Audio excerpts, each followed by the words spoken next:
Welcome to the Century Village Genealogy Club, featuring a presentation of the Palm Beach County Genealogical Society. We were organized in 1964. We have no paid staff. It's all volunteers. We're nonprofit educational. We have some people who are experienced professional genealogists. Our financial support comes from dues, donations, and a trust fund that we were fortunate enough to have a member set up a number of years ago. Our mission is to support individuals in pursuing their family history, their family research. We maintain a genealogical library. We do provide instruction. We promote scholarly research and writing. And we do collect, preserve, disseminate genealogical information. Take a look at our library.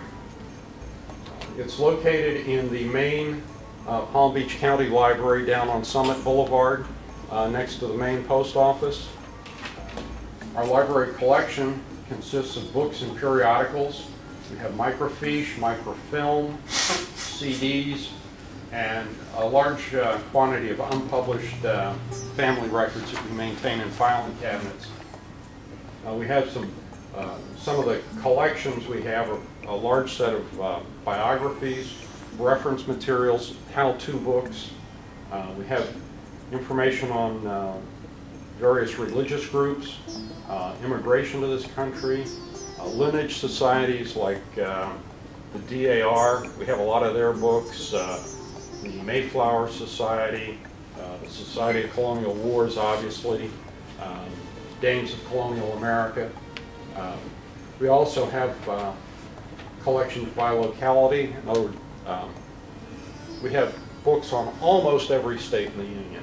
Collection, which is we either purchase or they're donated. We do exchange with some other societies. We also have a localities and surnames index that we've indexed over 200,000 surname references. This is part of that Civil War collection. As you can see, it's one whole shelving unit and extends into a second unit. In addition, this is some material that a family donated from their history in Nova Scotia. Our collection is international. If your family was just getting by in this country, they're probably not in there. But if they were above subsistence level economics, they didn't have to be rich, but you find a lot of middle class families in these books. And obviously, if families are paying to have their history put in these books, they don't tell you that they were a horse thief. You know, it's all going to be favorable information, but generally it's the truth or very close to the truth. And if a guy was hung for being a horse thief, you know, it would probably say that he was in the equestrian business and he died at a government event that was held in his honor due to a tragic fall. You know, you kind of got to read between the lines. But we also have online access, but we have Ancestry.com's library edition, which, as we get into it, the library edition is actually somewhat stripped down. Ancestry wants to sell subscriptions, so what they will sell to the libraries is not as extensive as what you would buy on your own. We also have Heritage Quest.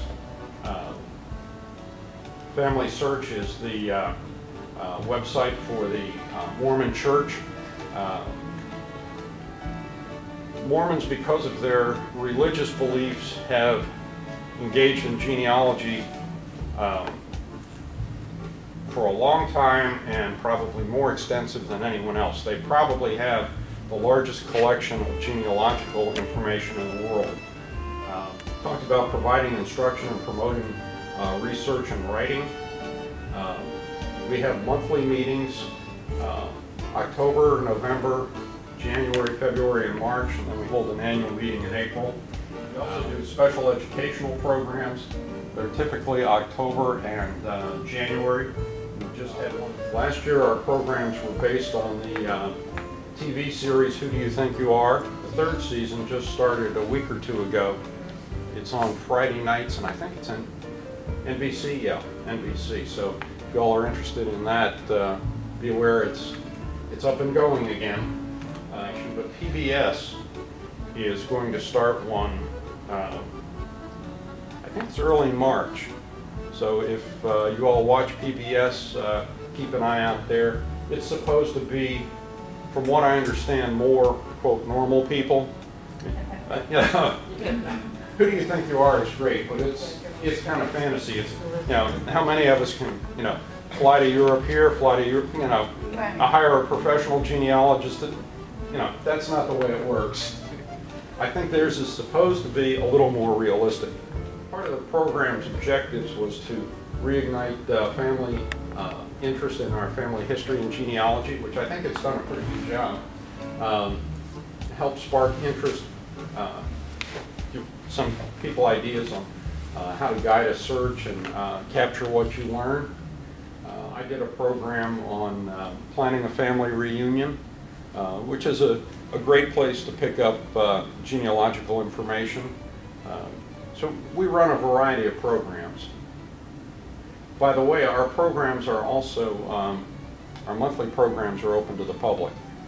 So you don't have to be a member if you want to come down and sample what we have. And the library, that's also the case. You don't have to be a member to use our library.